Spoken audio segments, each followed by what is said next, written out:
به برنامه خبری آزادی خوش آمدید. من شاله گلخوجه هستم. در خدمت شما عزیزان نخست مرور میکنیم به سرخط موضوع برنامه امروز 27 ینور. تقدیر میلیون ها سیم کارت در تاجیکستان چی می شود؟ خدمات علاقه گفت مهلت ثبت دوباره سیم کارت ها با شناسنامه نو 15 فوریه به پایان می رسد. نه همه امکانی عوض کردن را دارند. بیچاره کمبغل اگه جمعه بود این باره پاسپورت کنه خیلیش نو کدگی ان با ایسر با پاسپورت با پول است خو ویروس چینی دامن پهن میکند. دانشجویان توجیک در ووخان بند ماندند. کشورهای جهان برای جلوگیری از بیماری تدبیر میاندیشند. بیکار و زنده جدا مهاجر اخراج شده توجیک میگوید در وطن میانی زمین و هوا مانده است. و کارخانه جریمه جریمه رو میسپرد، کارخانه جریمه رو نسپرد. یک روز من کارگروی گشتنیفا قرار دادم. شروع میکنیم از یک خبر فوری. یک هواپیمای مسافربر در ولایت غزنی افغانستان با 83 مسافر و هیئت پرواز سقوط کرده است. عارف نوری سخنگوی رئیس این ولایت در صحبت با بخش افغانستانی رادیو زود این خبر را تایید کرد. حادثه پس از ظهر امروز اتفاق افتاد. در مورد تلفات اطلاع دادن نمی شود. بر طبق گفته برخی خبرگزاری افغانستان هواپیما از هرات به سوی کابل پرواز داشت. مقامات غزنی بر رسانه ها گفتند منطقه‌ای که هواپیما در آنجا سقوط کرد زیر نظارت طالبان می باشد. در نیمه ماه آینده احتمالاً برای صدها هزار دارندگان سیم کارت در تاجیکستان علاقه قطع می گردد. در این باره امروز مسئولان خدمات علاقه ضمن نشست مطبوعاتی صحبت کردند. این تصمیم به سیم کارت های داخل دارد که با شناسنامه نمونه نو از ثبت دوباره نگذشتند. به باور نمایندگان خدمات تا مهلت تعیین شده همه سیم کارت ها از ثبت حتما می گذرند. ولی مردم چی میگویند؟ مولا رجب یوسفی و امرالدین اولیموف گزارش میدهند. از دیگر سبب‌ها قریب زیاده از 1 میلیون سیم کارت خاموش شد. این طلبات تکنیکی سیم کارت هایی که با شناسنامه نو ثبت نشدند ممکن است بعد از 15 فوریه خاموش کرده شوند. در این باره مسئولین خدمات علاقه روز 27 ینور ضمن نشست خبر اطلاع دادند. فعلا 3.8 میلیون سیم کارت با قید شناسنامه های کهنه می باشند و احتمال بعد ماه فوریه خاموش شدنشان زیاد است. که ما اعضای اتحادیه دولتی اعضای علاقه برخی هستیم، برخی امید جهانی میجنرال سایز الکتریسیته منطقوی هستیم RSS. یعنی که قاعده و قانون ها را باید که اجرا نماییم و پیش از همه برای تامین امنیت شهروند دولت. بر اساس قرار حکومت از ماه فوریه سال گذشته باید همه سیم کارت ها در تاجیکستان با شناسنامه نو ثبت نام شوند. تصمیمی که باعث انبوه زیاد آدمان در نزد اداره های شناسنامه دهی شد. برخی ساکنان میگویند به سبب شناسنامه کهنه محروم کردن آنها از ارتباط تلفنی حقوق آنها را پایمال میکند. حقوق شخص پایمال میشد، مجبور میکنن فرض کنیم که تو وایگیر پاسپورت گیر بعد سیم کارت استفاده بردن میتونی، نگیری نمیتونی. یعنی بخرم پاسپورت. ضروریت چاپلوسا ندیدم برای چی ایواز کردن اساسا میره. با اون پاسپورت فامیل نام همه شامو باشه با برای پلاستیک ایمی نکردن. فرقش دنیا همون دنیای کجا استقامت همش. فرقیت چما پروسا نفهمید چی.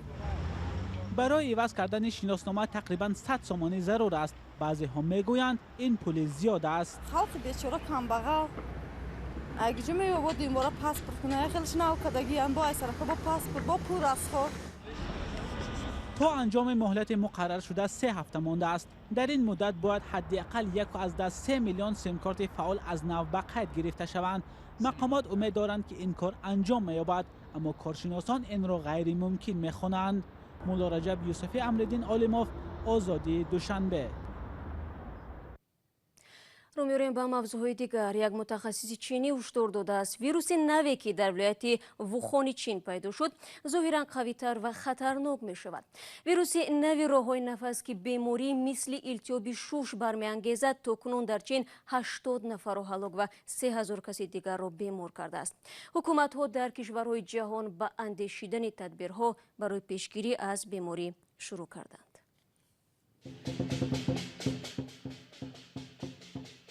جامعه چینی ها در پاریژ روز شنبه سال نو ملیشان را تجلیل کردند.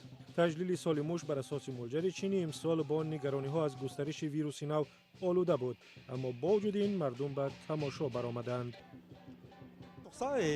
ویروس مانع بیرون آمدن ما نمی شود. ما باید زندگی را ادامه دهیم. عین زمان رهبران فرانسه راههای پیشگیری از پهن شدن ویروس در کشور و بقیه اروپا را بررسی کردند. گروه ما به فرودگاه چارلز دگول می رود. همان گونه که هنگام ورود آخرین هواپیما از ووهان رفته بود. این فرودگاه اصلی فرانسه است که کشور را با خط‌سیرهای مستقیم به چین می پیوندد. با زیاد شدن گرفتاران بیماری در جهان، کشورهای دیگر نیز احتیاط را پیشه کردند. یک متخصص چینی هشدار داد که ویروس نوی ووهان قوی تر شده و از انسان به انسان زود سرایت می کند. از سرایت شدگان ووهان ویروس به دیگر ولایت ها گذشته است. احتمالاً در بعضی از ولایت ها نوع دوم ویروس که بسیار خطرناک است پیدا شده است. مقامات چین میگویند برای گرفتن لجام بیماری همه کار را میکنند. این بیماری نو است. ما معلومات زیاد درباره‌اش نداریم. درباره تغییر ترکیب آن دانشی واضح نداریم. وضع اپیدمیولوژی پورا زیر نظارت نیست. حکومت چین ولایت ووهان با اهالی 50 میلیون نفری را منطقه زیر کرانتین اعلام کرد. همچنین با شتاب شفاخانه مخصوص برای معالجه بیماران می‌سازد. در امریکا گرفتاری 5 نفر به بیماری نو ثابت شده است. 100 نفر دیگر زیر نظارت طبیبان هستند. سرایت بیماری تا 2 هفته را در بر می‌گیرد و برای معلوم کردن آن هم وقت لازم است. موضوع ویروس را ادامه میدیم. در شهر ووخان چین که مرکز اصلی پیدایش ویروسی نو گفته می شود، از جمله دانشجویان توجیک نیز بند ماندند. مسئولان سفارت توجیکستان در چین در پیام به آنها گفتند که هنوز ضرورت واقعی بیرون آوردنشان نیست و از دانشجویان تقاضا شده است که طلبات مقامات چین را درباره رعایت ترتیبات جاری به چنوچه را اجرا کنند. عبدالله اشورف با چندی از دانشجویان در تماس شد و حالا با ما در استودیو است. عبدالله سلام. خب دانشجویان توجیک در این شهر در چه وضعیتی قرار دارند؟ سلام شهلا. دانشجویان توجیکی که در شهر ووخان چین تحصیل دارند میگویند این روزها بیشتری وقت خود را در داخل خوابگاه دانشگاه میگذرانند و بدون ضرورت تلاش دارند به بیرون نبرایند.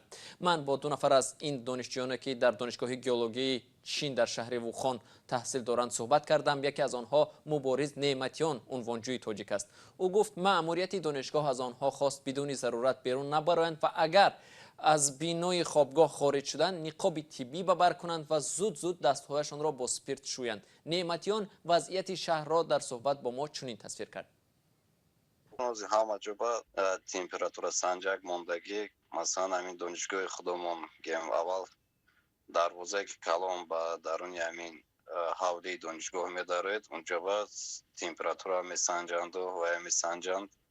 از ساعت 5 تا 9 کامندانسکی час 5 بگاه تا 9 سحر اون شهر ابیزاره جوانی دورو میکنند. هر خیل سامالیات و ورتالیات یا ماشینای خیلی شفاکی راه کردی. با گفته همصحبتان ما شماری دانشجویان تاجیک در ووخان خیلی زیاد است و تنها در دانشگاه گیولوژی چین در این شهر 17 نفر عین زمان تحصیل میکردند. خب عبدالله، از این شهر گزارش‌های هم میرسد که کمبود غذا مشاهده میشود چون درآمد و برآمد به آنجا منع شده است. دانشجویان آیا در این باره چیزی میگویند یا نه؟ بله شهلا، اتفاقا خروج این ویروس به جشن سال نو چینی راست آمده است که از 24 ینور شروع شده تا 2 هفته دیگر ادامه می کند. در این مدت اکثریت مغازه و فروشگاه ها و اداره های چین معمولا تعطیل هستند. دانشجویان تاجیک میگویند که آنها که آمدن سال نو را قبلا میدانستند پیشکی خوراک ذخیره کرده بودند، اما با خروج این ویروس معلوم نیست رو به شهر ووخان کی برقرار می شود و احتمال در آینده نزدیک در این شهر کمبود غذا به میان آید. همصحبتان ما میگویند اهالی ووخان 11 میلیون نفر است، اما تنها 2 میلیون نفری آنها ساکنان بومی این شهرند. فهمو، تشکر زیاد عبدالله برای صحبت. بینندگان عزیز، شما برنامه خبری رادیو آزادی رو تماشا دارید. قهرمان گزارش بعدی ما با مثل هزاران مهاجر توجیک اخراج شده منتظر اعلان عفو است که راهش رو به روسیه هموار میکند. ساکنین ناحیه جیهون میگوید او رو بیکاری در وطن و دوری از همسر و فرزندان که در غربت ماندند دلگیر نموده است. آرزوی کریم با زندگی حیدرعلی قربانوف آشنا شد. سلامتیت خوبه دیگه؟ حیدرعلی قربانوف 2 سال باز با همسر و فرزندانش همین گونه صحبت میکند. با فرق از هزاران مهاجر، حیدرعلی در تاجیکستان و همسر 3 فرزندش در روسیه قرار دارند. در دنیا از همه چیز مشکلتر برای انسان زنده جدایی همینه که دور از زن فرزند است. حیدرعلی 55 ساله در دهه در ناحیه جیهون در خانه خواهرش زندگی دارد. صاحب 2 اختصاص ساختمانی است ولی نمیتواند کار پیدا کند. حیدرعلی قربانov بیش از 10 سال در روسیه با خانواده‌اش زندگی میکرد. از سال 2007 تا اینجا تا 2017 ما در فدراسیون روسیه کار میکردیم، زندگی میکردیم. سرشوار از صاحب معلومات عالی کردیم در فدراسیون روسیه. یک تدریجش موندگی است. سینفینا میخواند امسال هم اگر ختم کند مکتب و سینفینا یگان کالج اگر داخل شد بسیار خوب میشه. برای ما خیلی مشکل با آسان میشه که فرزندان صاحب علم میشن، صاحب تجربه، صاحب کار بود. حیدرعلی قربانov را آخر سال 2017 از روسیه اخراج کردند. در آنجا راننده نقلیات جمعیتی بود و میگوید قانون شکنی نکرده است و حجت‌هایش درست بودند. جریمه نسپاریده بود. اینم از طرف کارخانه بود. جریمه نسپردگی از من و کارخانه جریمه رو میسپرد. کارخانه جریمه رو نسپرد. یک روز من همین کارگرای گایشنیکا قرار دادم و حجت‌ها را تفتیش کردن هم از ساز و بعد همون تفتیش کردن که یکان جریمه نسپاریده دارن. وقتی جریمه رو دیدن یک 500 سوم 500 روبل نسپاریده دارن. بعد از اخراج قربانov فرزندانش برای ادامه تحصیل در روسیه ماندند و همسرش با فرزندان است. به شوهر اینجا مکتب اجاره نشستگی اجاره نشینی و کردن در کار و پلی مکتب و پلی کالج همه این مشکلات که دادر ما به خاطر همه فرزندو برای خاطر آینده همیا که و عذاب نکشن همینجا مکتب تمام کردن خیلی داخل شدن گفتیم مکه خیلی و همکنن خیلی مشکل هم باشد و دیپلم بگیرن که برای همه خاطر فرزندا. حیدرعلی میگوید که اگر در تاجیکستان جای کار میداشت شاید مشکلش کمتر میشد. در 5 سال اخیر مثل حیدرعلی بیش از 200,000 مهاجر تاجیک از روسیه اخراج شدند و برای سالها حق بازگشت ندارند. اکثر خانواده‌های تاجیک از روسیه وابستگی زیاد دارند و مهاجرت زندگی آنها را میچرخاند. بنا به گزارش‌ها در روسیه بیش از 1 میلیون نفر از شهروندان تاجیکستان کار و اقامت میکنند. و در دوشنبه یک نمایشگاه برگزار شد که چهره خشونت دیده زنان تاجیک را نشان میدهد. مؤلف این طرح میگوید مشکلات این زنان را خوب احساس میکند زیرا خود نیز چنین مصیبت را از سر گذرانده است. شوهرم همیشه مرا لطوکوب و طعنه میکرد که من نمیتوانم کودکی سالم تولد کنم. ماهیره فرزنددار نمیشد. به این دلیل هم شوهرش او را پیوسته میزد. خانواده خود ماهیره هم او را درک و قبول کردن نمیخواستند.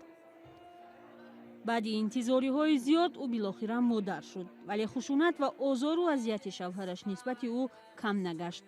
ماهیره تصمیم گرفت که از او فرار کند. با سرنوشت ماهیره و دیگر قربانیان خشونت و زورآوری در عائله تماشابینان در نمایشگاه بریک د سایلنس شناس شدند. در این نمایشگاه که در مهمانخانه سیرنا در دوشنبه برگزار شد عکس این زنها به معرض تماشا گذاشته شده بود. من فکر میکنم این نخستین پیام است. پیام به جامعه تا سر این موضوع فکر و چاره‌اندیشی شود. خشونت در عائله در همه جا است. در عائله من و نسبت نزدیکان من هم چنین عملی صورت گرفته است. این مشکل و این سرنوشت ها برای ما بیگانه نیستند. بنابراین من تصمیم گرفتم چنین لایحه‌ای به راه مانم. برای این طرح پیدا کردن قهرمان آسان نبود. اکثریت از گفتن مشکل خود میترسند. تشبسکاران لایحه مجبور شدند حتی یک تصویر را پنهان کنند. بینندگان عزیز 15 دقیقه که در اختیار داشتیم به پایان میرسد. تشکر از یکایک شما که تا این لحظه ما را همراهی کردید. اخبار و گزارش‌های دیگر در سامانه رادیو آزادی www.azadi.org و صفحه‌های آزادی ویدیو در یوتیوب دسترس میباشند. صبح فردا شما را منتظرم. فراموش نکنید تا فردا خدا نگهدار.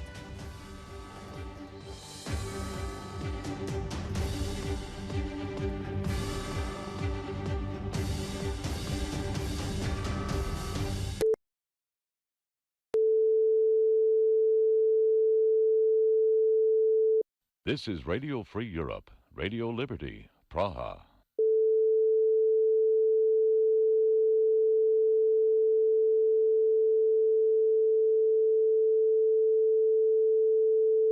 This is Radio Free Europe, Radio Liberty, Praha.